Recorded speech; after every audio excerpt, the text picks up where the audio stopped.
noite, gente, a todos e a todas. Como estão? Tudo bem? Bom, hoje a coisa está meio que arrumada, então hoje eu estou aqui na casa de mamãe, né? Hoje eu vim dormir aqui com ela e hoje, se por acaso cair a internet, é porque eu estou num outro local e aqui a internet é diferente, né? Então a gente pode ter algum probleminha aí de conexão, de comunicação. Então, caso isso venha a ocorrer, vocês já estão sabendo o que é. É porque eu estou por aqui, tá certo? Na casa dos meus pais, da casa de mamãe hoje, né? Que eu vim dormir com ela aqui, tá certo? Então, hoje nós vamos falar sobre, né, ampliação da consciência. E extremamente apropriado, porque o nosso SEC, essa semana mesmo eu gravei um videozinho falando sobre essa ampliação da consciência, né?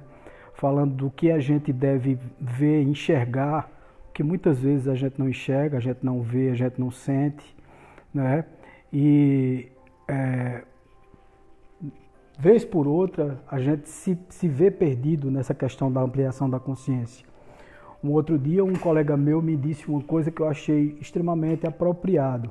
Eu muito preocupado com uma pessoa em relação aos seus padrões energéticos e tal.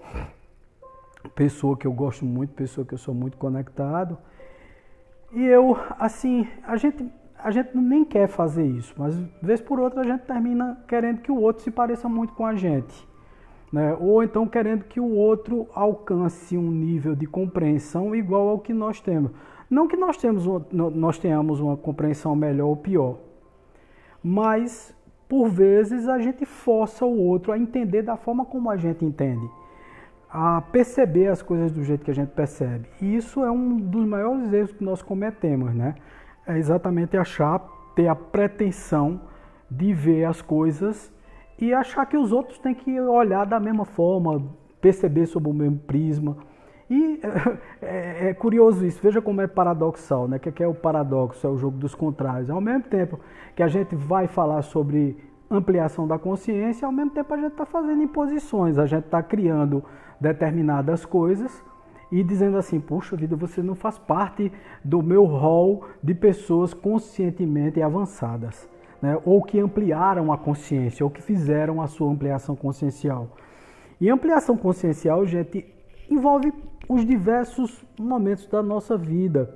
Cada um tem seu momento de ampliar a consciência, cada um tem sua hora de ver as coisas de uma forma mais clara, ou então de entender de uma forma mais clara o mundo, a espiritualidade, as coisas que nos acontecem. Então, na verdade, assim, você impor alguma coisa a alguém, já começa errando tudo, né? Você não está com a consciência ampliada. E a gente fica sabendo dessas coisas a duras penas, porque muitas vezes a gente julga o outro, que está totalmente errado. Hoje eu coloquei uma frase sobre isso no Facebook, né? Que muitas vezes a gente julga o outro, a gente acha que o outro deve ser igual ao que a gente é, a gente impõe os nossos pontos de vista, achando que está fazendo bem, achando que está ajudando o outro, achando que está fazendo alguma coisa de positiva. E muitas vezes a gente está machucando, né? A gente está depreciando, está diminuindo a pessoa se sente mal com aquilo. E aí naquela passagem do Evangelho segundo o Espiritismo, do Evangelho em geral, que fala sobre perdoar os inimigos, e tem uma hora que Jesus, ao responder a questão de se devia amar os inimigos e tal, e falar mal dos inimigos, falar coisas erradas, então ele diz assim, ai daquele que disser raca. Raca era uma expressão que se usava para dizer assim, homem de pouca fé, homem desprezível, homem que não vale a pena conviver. Então, se você disser isso, você está ofendendo o outro e por isso você vai para o fogo do inferno. Entenda-se fogo do inferno, gente. E aí, quando a gente amplia a consciência, a gente começa a entender o que é o inferno que Jesus falou tanto, né? O que é esse inferno que as religiões tradicionais terminaram colocando no rol dos seus dogmas, né? São dogmas. Dogmas são aquelas verdades absolutas que você acredita de forma assim inteira, sem questionar. Então, todas as vezes que você não questiona alguma coisa, você está acreditando num dogma, você está acreditando numa verdade já pré-fabricada, que prepararam para você, e você vai lá e acredita naquilo de uma forma beleza. E muitas vezes, nessas religiões tradicionais, se fala muito no inferno, se fala muito no céu, se fala muito nos castigos eternos e tal. E a gente, quando começa a se aprofundar na espiritualidade, não é no espiritismo só, né? O espiritismo é um ponto de partida muito bom, né? Tem um fundamento, uma estrutura muito boa. Aliás, você não esgota o estudo do espiritismo, porque o estudo do espiritismo é muito vasto. Envolve, inclusive, o que o próprio Kardec ainda não tinha colocado naquela época dele. Se a gente considerar direitinho que Kardec, em 1857, vivia uma realidade totalmente diferente da realidade que nós vivemos, nós vamos compreender que Kardec não colocou tudo ali, gente. Ele não teve tempo. Eu fiz as contas, tá? De 1857 a 1869, quando ele desencarnou, você tem um período muito curto, né? Um período bem curto mesmo, tá certo? Você veja que é impossível em 12 anos, num período de 12 anos, você falar sobre tudo, ter pesquisado sobre tudo.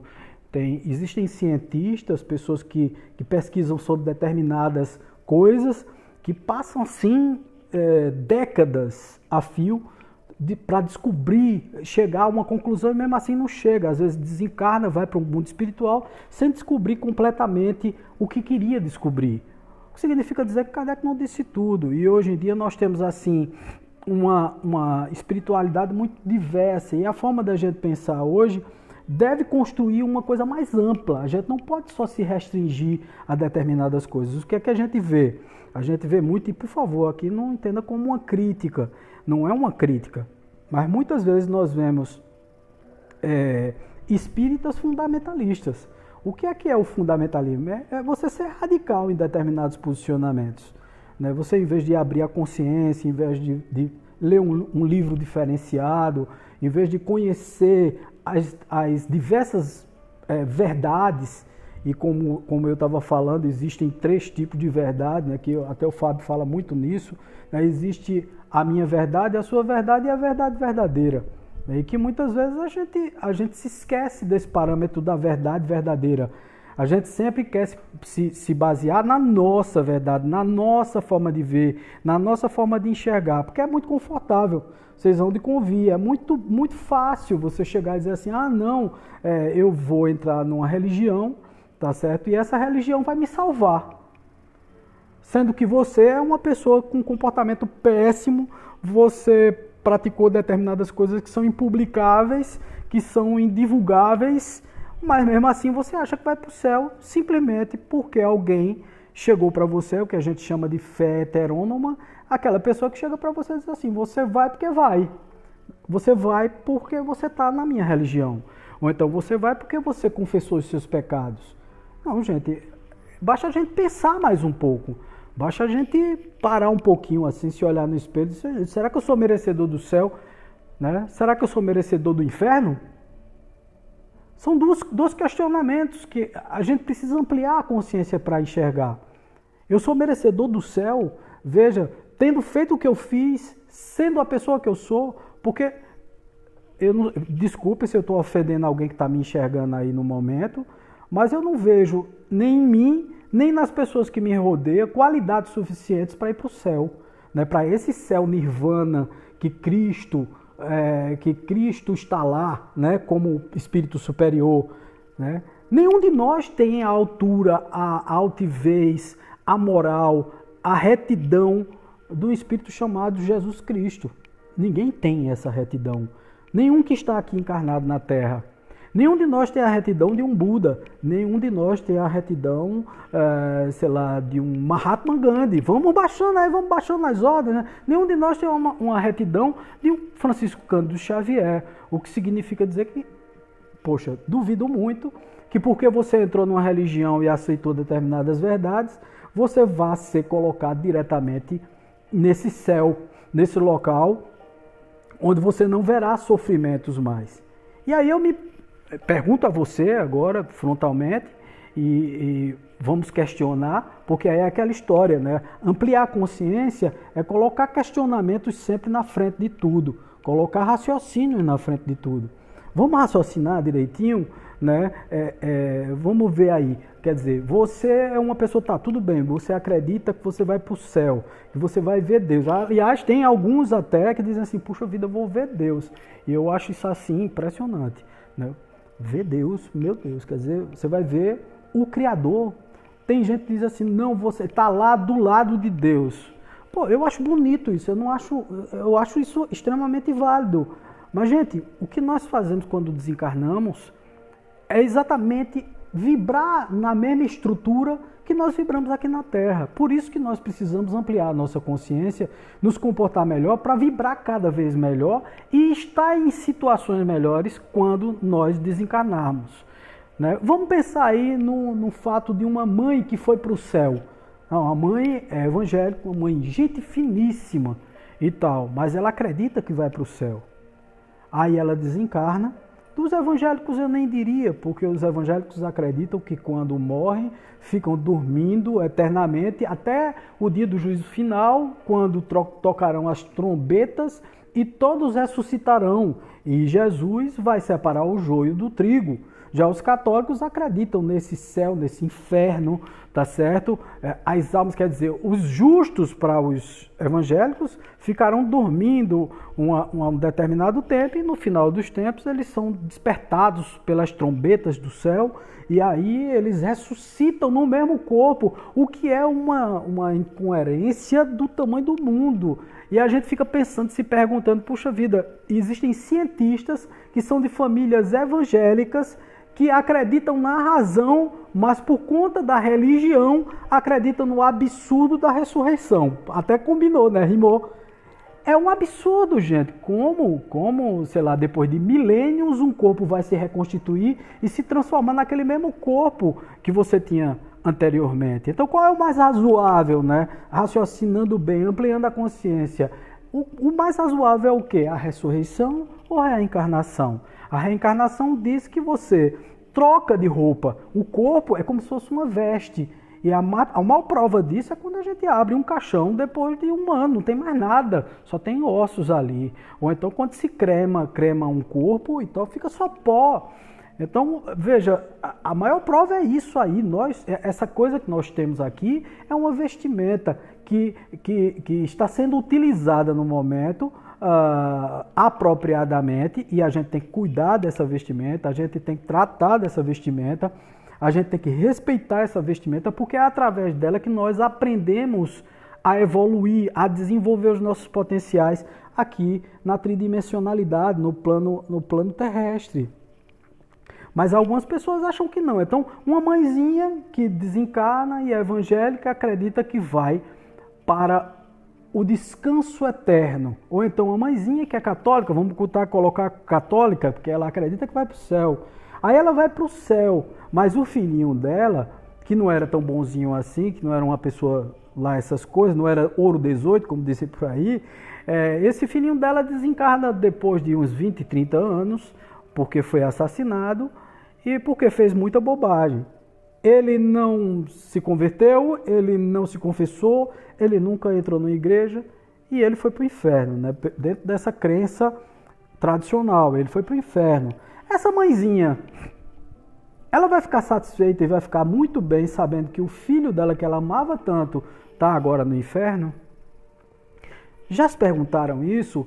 Porque ampliar a consciência é isso, gente. É não acreditar por acreditar. Não, a Bíblia falou. Poxa, a Bíblia fala várias coisas, inclusive contraditórias. Vocês me perdoem, mas a Bíblia é uma junção de livros. Vá lá, etimologicamente falando, o que é uma Bíblia? Junção de livros, junção de conhecimentos. Bíblia. Pode olhar, eu não estou inventando nada.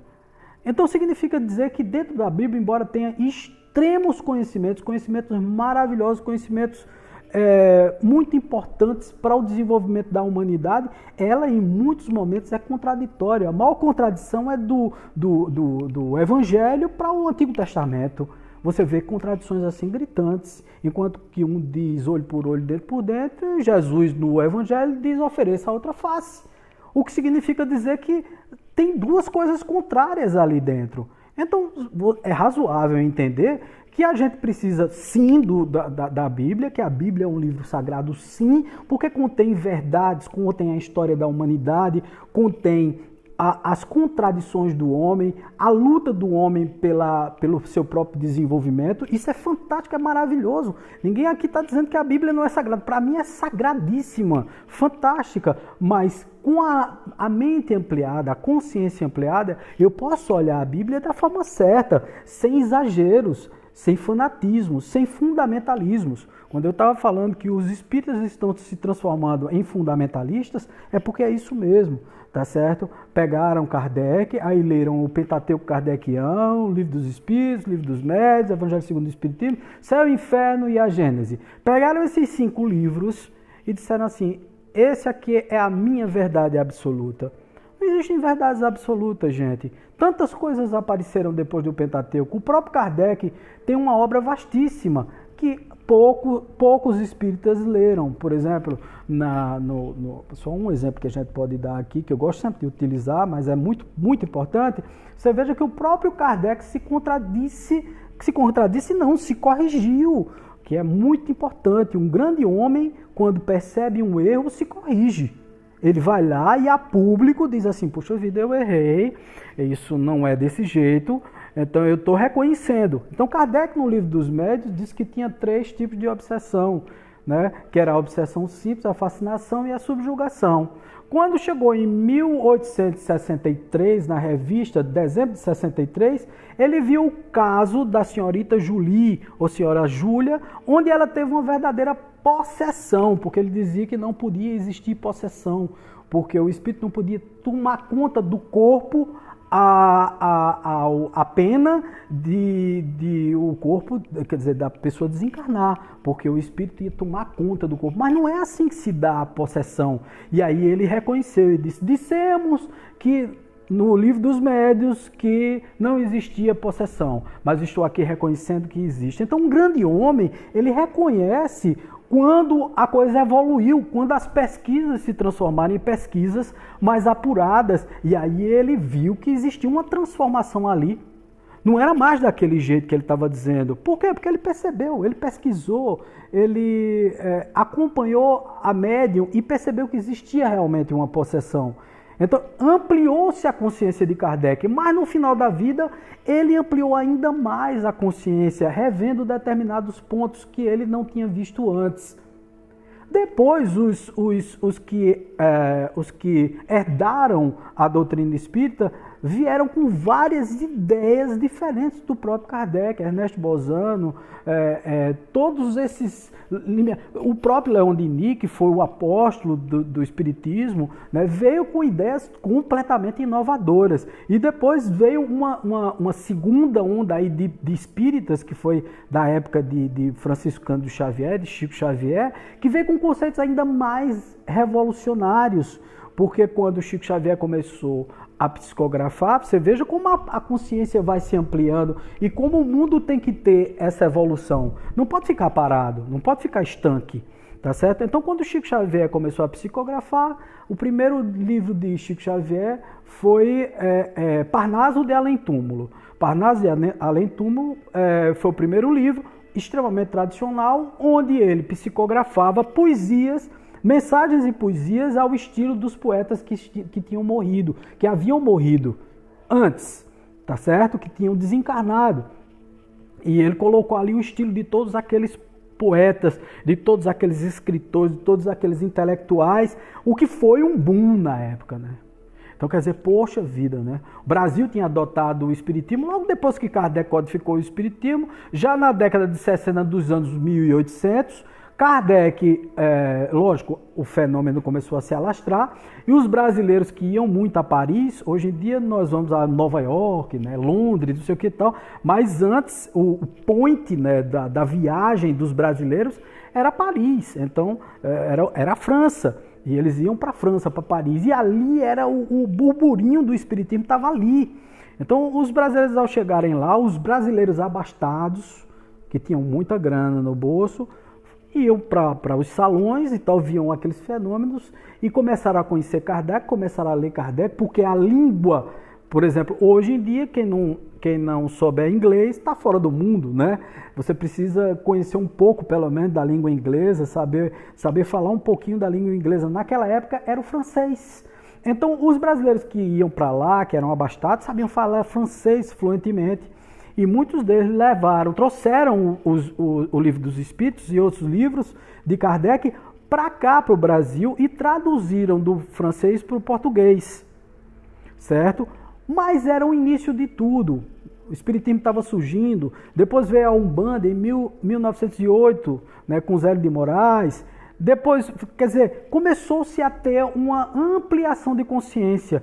Cada um que dizia de um jeito, cada um que adotava de um jeito. Os espíritas mais tradicionais, o quê? Com a consciência ainda focada naquilo que era o básico de Kardec, imaginavam que só as comunicações deveriam ser feitas apenas por espíritos de escola, espíritos de intelectuais, de filósofos, grandes médicos, pessoas que tinham desencarnado no Brasil há pouco tempo, como o próprio Bezerra de Menezes, Dr. Bezerra de Menezes, etc. e tal. E a coisa foi se ampliando. Quando chegou em Chico Xavier começou com Parnaso de Além Túmulo, depois de Parnaso de Além Túmulo, Cartas de uma Morta, de Dona Maria João de Deus. Maria João de Deus era a mãezinha de Chico, que tinha desencarnado quando Chico tinha 4 anos de idade apenas. Chico foi morar na casa da madrasta dele, o pai dele casou-se novamente, e a madrasta maltratava ele demais e tal. E Maria Mãe de Deus sempre aparecia para consolá-lo, etc. Ele já com uma mediunidade fenomenal naquela época, e ele sendo muito maltratado pela madrasta. E aí logo depois, o segundo livro dele lá para ser psicografado, ele já adulto, foi Dona Maria João de Deus, a mãe dele, que psicografou um livro chamado Cartas de uma Morta. Onde ela, veja como a consciência já deu uma ampliada enorme aí, e a maneira de se comunicar em relação ao espiritismo já não era mais aquela tradicional. O próprio Chico rompeu determinados conceitos da época dele, na época dele. Porque quando Dona Maria João de Deus veio falar, ela falou que tinha ido para outros planetas, que outros planetas eram habitáveis, não sei o quê. Descreveu inclusive os habitantes de um outro planeta, falando das construções, da forma como eles se vestiam, da forma como eles eram. Disse que lá tinha, num desses planetas que ela visitou, ela viu a casa de Beethoven, que tinha muitas flores e etc e tal. Bom, para o cenário espírita da época, aquilo ali era uma revolução, gente. Vocês pensam que não? E Chico foi também execrado naquela época. Da mesma forma como hoje, na terceira geração já, né? A primeira foi a do fundamento, a segunda foi a da consolidação do espiritismo e a terceira está sendo a da revolução do espiritismo. Do mesmo jeito que hoje, um escritor fantástico, que para mim é um dos médiuns mais fabulosos do Brasil na atualidade, um Robson Pinheiro, ele é rechaçado pelo movimento espírita, apenas porque tem um conceito diferente. Aí a gente vê assim, a história se repetindo. Tudo que vem novo causa uma estranheza, e como você não quer ampliar a sua consciência e não quer entender as coisas da forma certa, você começa a negar e a dizer assim, não, isso aí eu não aceito, isso aí eu não quero. Mas não é o que você aceita ou deixa de aceitar a criatura, é como é o mundo espiritual, né? Mas Wagner, porque, sei lá, esses médiuns de agora que pegam esses espíritos para falar, eles falam de uma tecnologia, falam tudo. E vocês acham mesmo que a gente evolui do lado de cá e eles não evoluem do lado de lá? Eles estão, só para vocês terem uma ideia, gente, o plano inferior, o plano astral inferior tem 50 anos à frente de nós, em termos de evolução tecnológica. E o plano superior, médio superior, tem pelo menos 200 a 300 anos a mais do que nós em termos de evolução tecnológica, tá certo? Por quê? Porque, lógico, lá eles têm consciência ampla, lá eles têm o conhecimento de tudo. Então, portanto, veja só, houve uma evolução, uma ampliação de consciência. Na década de 90, dos anos de 1800 ainda, tá? Em 1890, 1890 e pouco, surgiu uma senhora chamada Helena Blavatsky, russa, que começou a visitar por o Oriente Médio e começou a entender também de uma outra forma a espiritualidade, trazendo os conceitos de chakras, os conceitos de corpos astrais e etc. E a gente até hoje não adota isso dentro do espiritismo. Já a teosofia adotou, depois uma linhagem que saiu por fora, que foi a de Ramatiz, na época de Chico Xavier mesmo, né, que defendia determinadas ideias, que até hoje os espíritas vão contra, né? Que a gente não vai aqui discutir os pontos polêmicos. Mas aí quando surgiu essa linha de Ramatiz, ele adotou esses corpos espirituais. André Luiz, logo depois, nas psicografias de Chico Xavier, também começou a falar dos corpos espirituais, além do corpo, perispírito e espírito.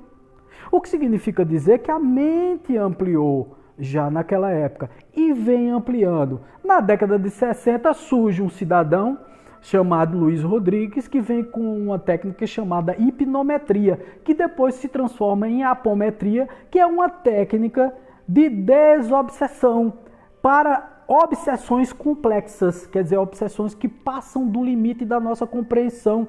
E aí ele descobriu uma técnica nova. O que é que o Espiritismo fez? Como sempre, vamos negar.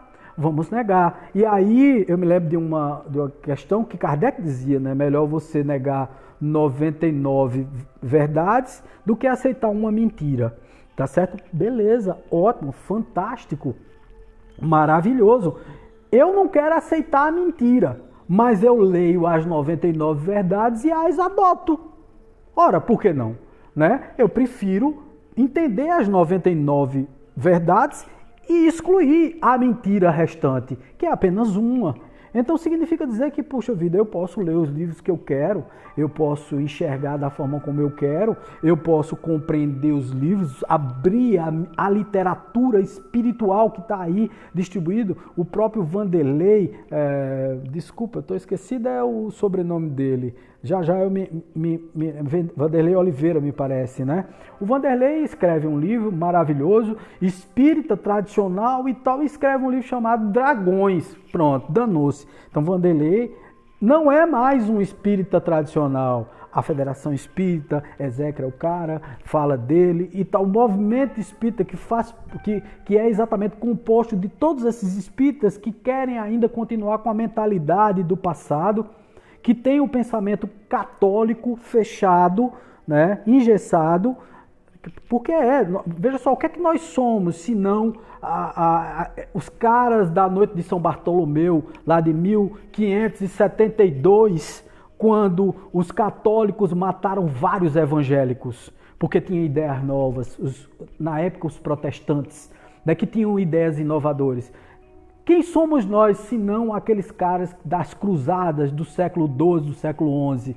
Quem somos nós, se não esses caras que eram padres, que queimaram, que fizeram a Inquisição, que detonaram as pessoas, que cobraram indulgências? Quem somos nós? Nós somos esses, né?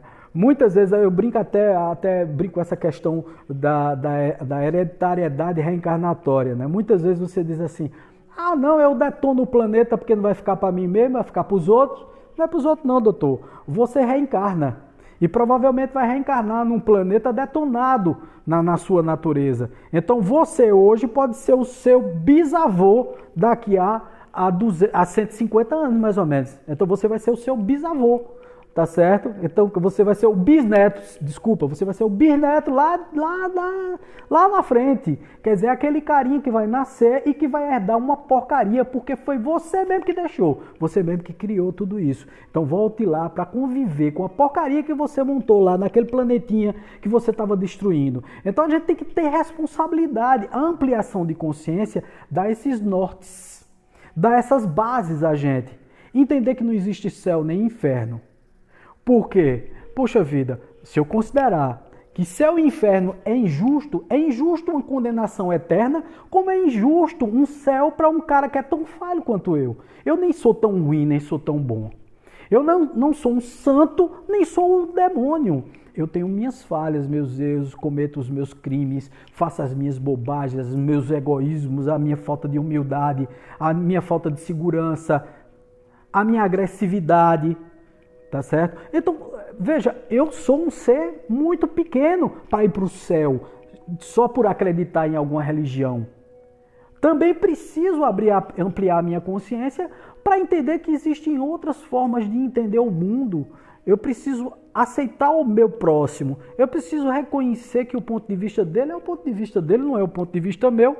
Mas não significa dizer que está certo ou está errado. Cada um está num nível evolutivo. Então você é o quê, meu irmão? Você é um evangélico? Você se sente satisfeito com isso? Você está feliz com isso? Fantástico, maravilha, parabéns.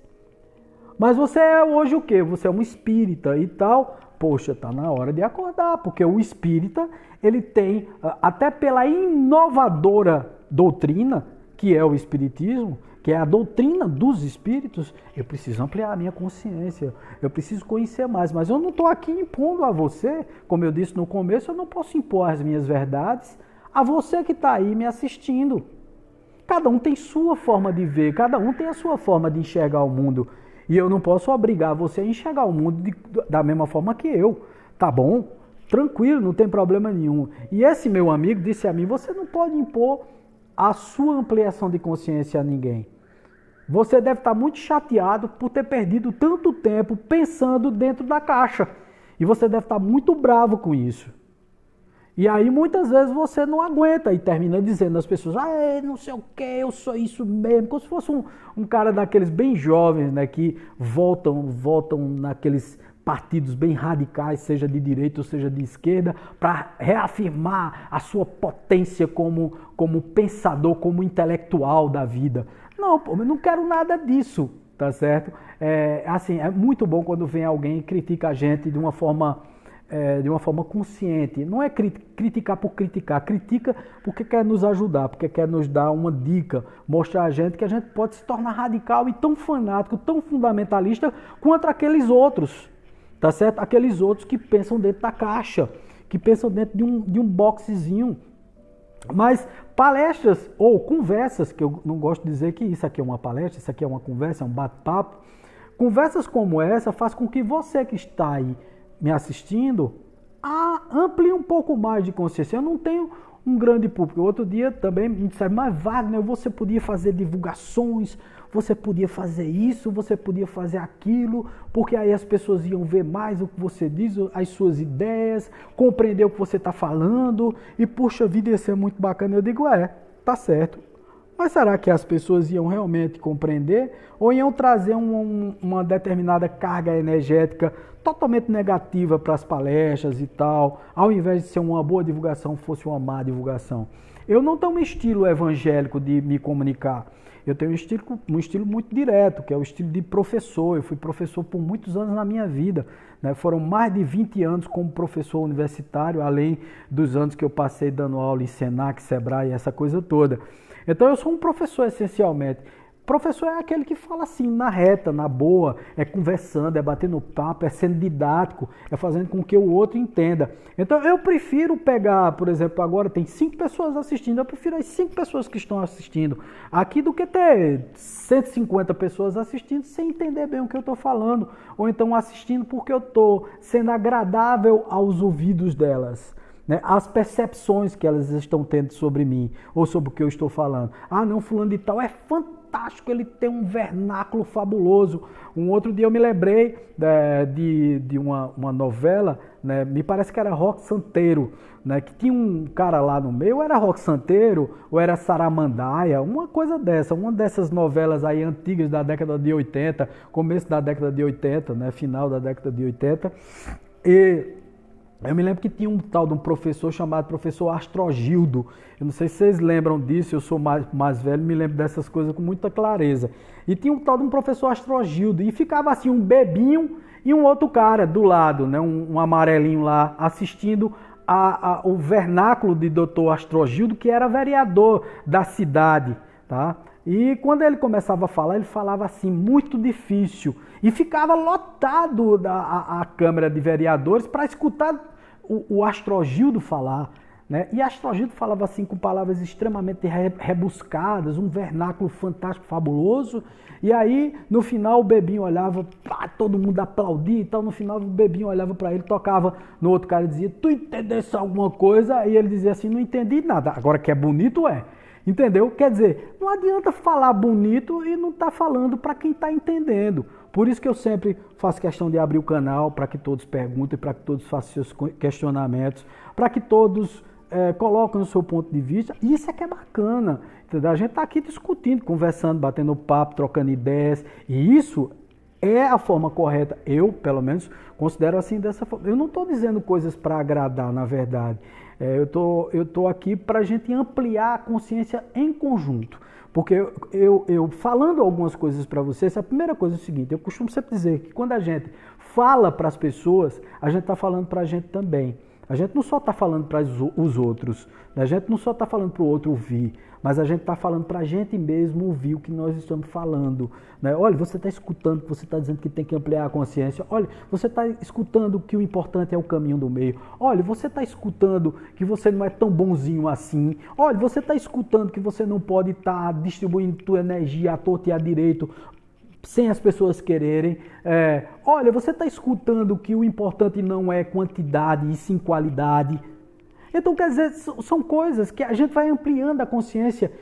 O que dá muito essa cancha de perceber os momentos de nossas vidas é a nossa idade. A gente vai ficando um pouco mais velho e tal, e vai entendendo, não vai dando tanta importância a determinadas coisas, vai dando valor às coisas que realmente importam na vida, o amor, o relacionamento, a amizade que nós temos com as pessoas, o se importar com o outro. E entender também que, puxa vida, eu não vivo a vida de ninguém. Isso é uma ampliação de consciência, tá certo? Eu não vivo a sua vida. Eu não posso me colocar no seu lugar para sofrer as suas dores. A sua cruz quem leva você. Eu levo a minha, que já é bem pesadinha, entendeu? Mas eu posso levá-la. Mas aí eu posso carregar a sua também do lado. Será que eu vou conseguir carregá-la? Muitas vezes a gente perde uma encarnação inteirinha carregando a cruz dos outros, ao invés de carregar a nossa própria cruz. A primeira cruz que deve ser carregada nos seus ombros é a sua própria cruz. Depois você começa a carregar a cruz das demais pessoas, quantas você quiser, quantas você achar que é interessante para você, tudo bem, mas primeiro, né, cure-se, né? Primeiro sane a sua mente, né? Melhore a sua forma de pensar, transforme o seu pensamento num pensamento mais equânime, mais equilibrado, mais harmonioso. E aí, quando você transforma o seu pensamento em um pensamento mais harmonioso, as pessoas naturalmente vão chegar perto de você e te pedir ajuda e vão acreditar em você. Porque aí é que é o interessante, porque a partir do momento em que você começa a ampliar o teu pensamento, a falar coisas bacanas, a trabalhar a consciência das pessoas, e as pessoas começam a enxergar isso e dizer, puxa vida, que bacana, esse cara é do bem, esse cara quer ajudar as pessoas. Então vamos lá conversar com ele, né? Vamos saber das ideias dele. Então, é assim, as pessoas começam a seguir o exemplo. Não é porque você força ninguém a ser como você, mas porque as pessoas dizem assim, poxa, é razoável o que esse cara está dizendo. Então, é razoável também pensar em fazer algo parecido com isso, não é igual a ele. E aí, eu me lembro de Vanderlei Oliveira que ele diz o seguinte, que a inveja é uma coisa que desperta você. A inveja é importante também, por incrível que pareça, né? Dos pecados capitais, a inveja é um dos pontos principais para que você se desenvolva. Porque todas as vezes que você inveja, não é essa inveja do mal, que você quer a coisa do outro e passa por cima do outro, mas a inveja onde você olha para o outro e diz assim, puxa vida, eu podia ser assim tão bacana quanto esse cara. E aí eu vou fazer alguma coisa bacana também, não estou dizendo que sou bacana, tá, gente? Eu estou dizendo o seguinte, as pessoas olham para você e dizem assim, puxa vida, eu queria também ter isso, ter esse comportamento. E aí começam a modificar a própria vida. Pronto, assim é que você muda a vida do outro, não impondo ao outro. Não dizer, não, você tem que ser do meu jeito, você tem que ser assim, você tem que se curar. Poxa, cura tu primeiro, depois tu cura os outros, né? Faz teu primeiro. Bota tu primeiro o pé no chão, né? Depois tu chama os outros para colocar o pé no chão também. Né? Ou então, através do teu exemplo, eles vão colocar o pé no chão inevitavelmente, porque eles vão perceber que aquilo ali é muito bacana. Colocar o pé no chão, entender as coisas da forma certa, é muito show de bola. Então, são esses pontos de ampliação da consciência, gente. que se a gente não observar, por exemplo, entender a religião do outro. Eu fiz um esforço tremendo esse ano, tá? Entendi tanto que estou estudando profundamente. Por exemplo, eu estou estudando profundamente a Umbanda. Eu achei muito interessante que nosso SEC, como é uma casa universalista, nós lidamos assim com todos os tipos de espíritos. Então nós precisamos assim da união de toda essa egrégora do bem lá. E principalmente nós precisamos de uma proteção que seja efetiva para todas as características espirituais. Eu achei interessante que dessa semana, né, nós montamos a nossa tronqueira de Exus. Bom, gente, veja, é muito interessante. No meu canal do YouTube, as visualizações lá, elas chegam assim depois de uma semana, 7 visualizações, 8 visualizações, dá muito menos do que está dando agora aqui. Gente, eu peguei, fiz a gravação da montagem da tronqueira para mostrar os meus médiums. E deixei o canal do YouTube, esse filminho da montagem da tronqueira, porque é uma coisa da Umbanda, né? Faz parte da Umbanda, mas como eu estou fazendo o curso de sacerdócio, de teologia da Umbanda, etc e tal, veja só, quando eu comecei a fazer a filmagem, é interessante. Aí eu deixei gravado no YouTube, porque se eu colocasse privado lá no YouTube, eu não ia conseguir compartilhar com os meus médiuns aquela filmagem. Então eu deixei assim aberto, das, 8 horas da noite, quando o vídeo carregou, até a meia-noite. E meia-noite eu tornei privado. Antes de tornar privado, eu fui olhar quantas visualizações tinha dado lá. Tinha dado 19 visualizações. Eu fiquei besta. Eu digo, meu Deus do céu, de onde veio tanta gente? Né? Como foi que essas pessoas ficaram sabendo dessa montagem? Eu acho que é o seguinte, eles veem um nome ali, montagem de tronqueira. Então muita gente vai lá para assistir. Outros vão por curiosidade, outros vão para dizer assim, eita, Wagner de espírita virou um bandista agora virou pai de santo. Eu não sou pai de santo, eu não sou um bandista, mas eu sou universalista hoje. Tá? Eu tenho uma característica, uma filosofia essencialmente espírita. Tá? Então eu vejo tudo dentro de um raciocínio, dentro de um padrão de raciocínio, com uma consciência ampliada, e porque ampliei a consciência, vejo que é necessário colocar em meu SEC uma tronqueira de Exus, para proteger o ambiente energeticamente. Wagner, nós protegemos com a nossa mente. Tem espírito que não respeita isso. Tá? Tem espírito que só respeita a entidade Exu. Entendeu? Só respeita esse tipo de espírito, que é para barrar eles ali. Aí para ser doutrinariamente correto, aí onde está a falta de compreensão e de ampliação da nossa consciência. Só para poder dizer que sou doutrinariamente correto, eu vou deixar de ter uma proteção? É a mesma coisa você dizer assim, não, eu rezo para Deus e eu não vou chamar nenhum guarda para minha casa para tomar conta, eu não vou colocar nenhuma segurança, nenhuma cerca elétrica, nada disso, porque Deus vai me proteger. Isso é ignorância, é o mesmo processo de negação que a gente tem, que os tradicionais têm com o próprio espiritismo. Você está negando aquela coisa, aquela energia que é extremamente efetiva e que faz parte sim de um processo. Isso não é ampliar a consciência, é fechar a consciência. Ah, não, eu acredito doutrinariamente nisso. Bacana, cara. Mas tu já ouviu falar que na espiritualidade nós temos diversas características de espíritos que às vezes obedecem a determinadas forças? Nós temos espíritos, não é razoável achar que todo espírito respeita Jesus?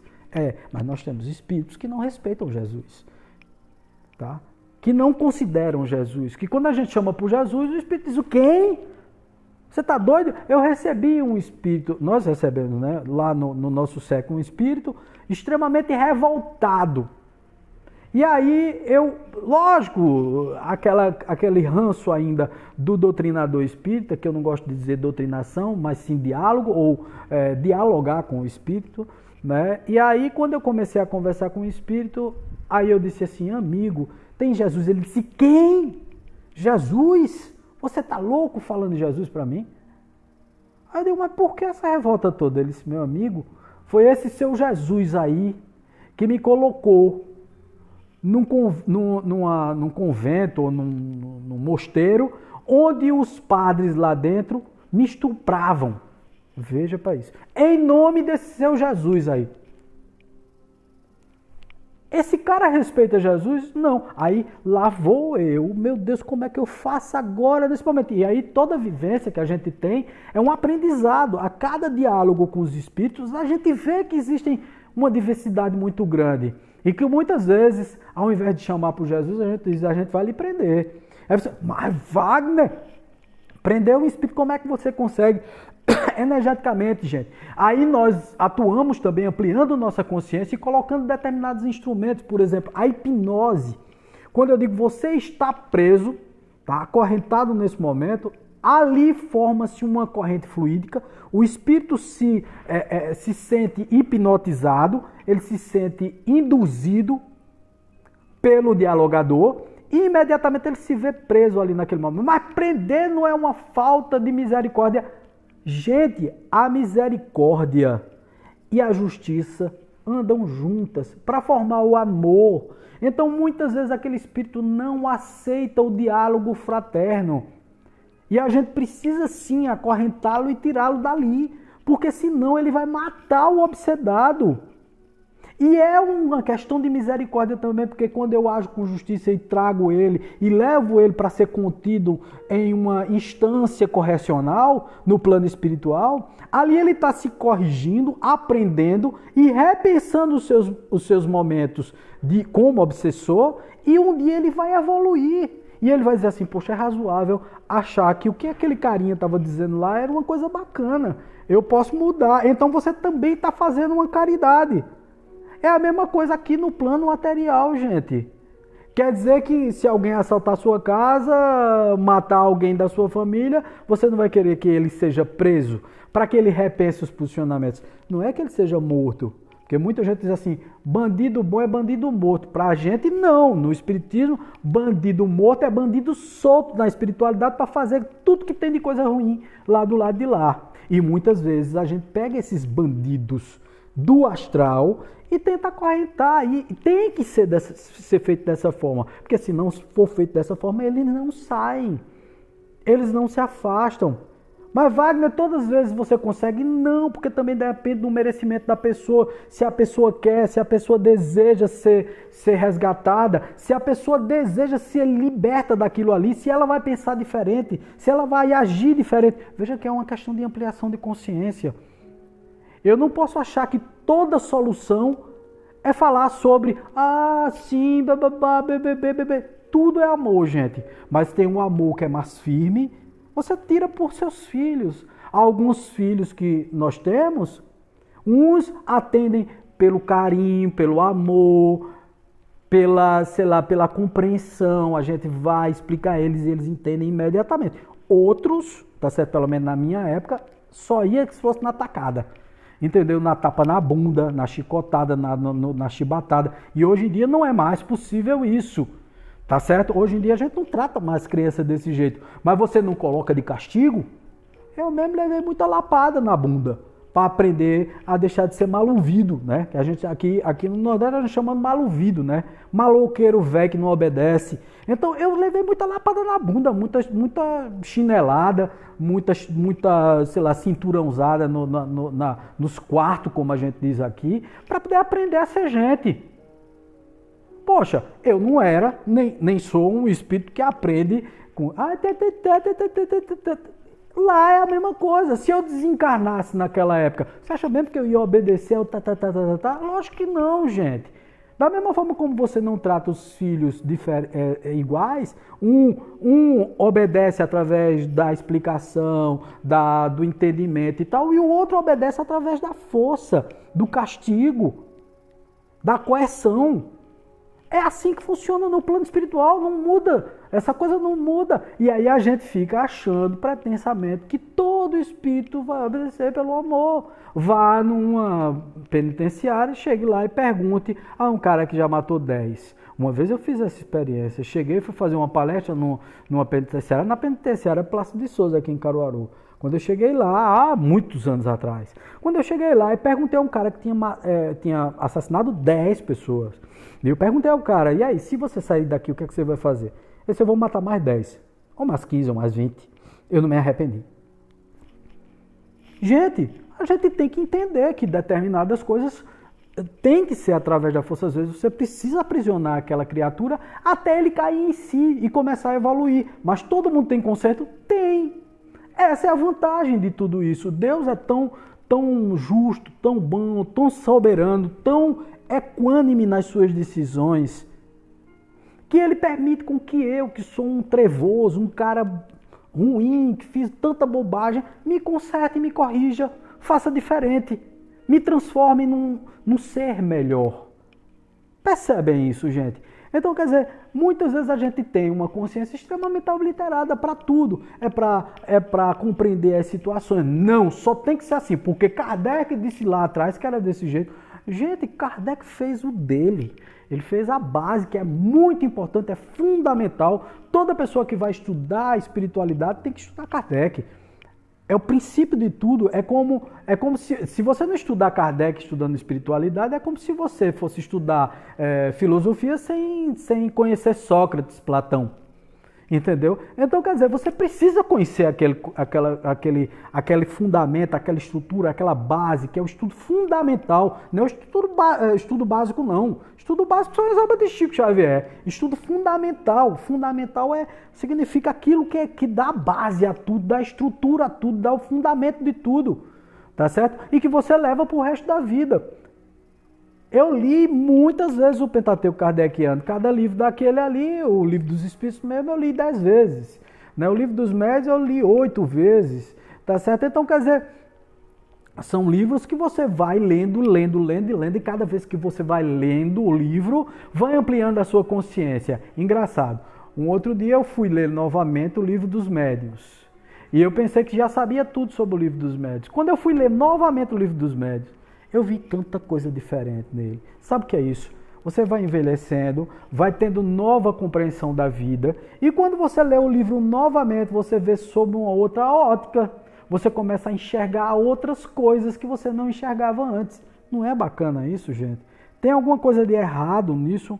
Não. Da mesma forma como você tem que ler outros livros, você tem que ampliar a sua consciência, você tem que entender de uma outra forma, você tem que entender as técnicas, a técnica de apometria, que nasceu lá com Luiz Rodrigues, hipnometria, depois José Lacerda, doutor José Lacerda, gaúcho e tal, colocou a apometria, e hoje é uma técnica que faz desobsessões complexas, tá certo? Não é aquela desobsessão de obsessores simples, facilzinhos e tal. Mas Wagner tem muita fantasia no meio. Por que fantasia? Me diga por que é fantasia. Não, eles falam de chips, de implantes, de não sei o quê. Isso é muito fantasioso. Poxa, e não tem chip e implante aqui? Por que não tem chip e implante lá? Qual é o problema? Qual é o problema, né? De ver e de enxergar as coisas. Se o plano espiritual está 50, o plano inferior está 50 anos na nossa frente, está certo, tecnologicamente falando, e o superior está 200, 300, 400 anos na nossa frente, dependendo da dimensão do pensamento, da dimensão vibracional. É essa ampliação da consciência que a gente precisa ter. Agora, eu estou aqui impondo a vocês? Não, eu só estou esclarecendo, dizendo para vocês o meu ponto de vista, vocês podem entender como um razoável ou não, tá certo? Cada um vai entender da forma como quer entender. E nós que estamos aqui do outro lado, estudando junto com vocês, vamos explicar, expor e esperar que vocês entendam da melhor forma possível aquilo que a gente está passando. Então, é por aí, gente. Hoje, naturalmente, eu não sei nem que horas são agora, se já chegamos aí no nosso limite de tempo ou não. Bom, já são 20h50 já, né? Então, quer dizer, quase 1 hora de live. Eu gostaria muito de agradecer a vocês por terem assistido essa live sobre a ampliação da consciência. Eu estava ansioso, doido para falar sobre isso. Hoje eu tive um bocado de intercorrência, não deu nem para me aprofundar mais, estudar, tinha umas apresentações que eu ia preparar, mas não consegui, né? Eu tive um trabalho energético muito forte hoje, né? Tive algumas consequências energéticas dessa época que a gente está vivendo, né? Que não vale a pena aqui contar nem citar, mas foi muito difícil. E eu gostaria, assim, de aproveitar esse momento, onde tem algumas pessoas assistindo, para lembrar da nossa campanha, tanto do agasalho como a campanha de arrecadação de alimentos para as pessoas. As pessoas estão passando dificuldade. Nessa semana mesmo nós recebemos aí um depoimento de uma senhora que foi uma coisa chocante, né? A nossa amiga, irmãzinha Andréa, me contactou com uma pessoa que estava realmente passando uma situação muito difícil. Então as pessoas estão assim, não é só essa senhora, mas muitas pessoas estão passando por necessidade, estão com frio na rua, essa é uma época de frio, que aqui em Caruaru esfria bastante. Então as pessoas estão morrendo de frio na rua, morrendo de fome. Então vamos ver se a gente faz uma campanha, né, se nós fazemos uma campanha maravilhosa para arrecadar alimentos. Então, querendo conversar comigo, saber de mais informações sobre isso, entre em contato no meu WhatsApp no 998 14 6555. 998 14 6555. Que aí eu te passo o endereço para você fazer as doações. Eu te passo um bannerzinho até para você colaborar. Se você não pode fazer doações, você pode colaborar pegando o banner comigo e divulgando esse banner para outras pessoas, né, nas tuas redes sociais, em tudo aí que você tiver e que puder colaborar, né, nessa divulgação do bem, tá? Gente, um beijo no coração, forte abraço em todos vocês, abraço fraterno, paz, luz, sempre, sempre. Forte abraço. Tchau.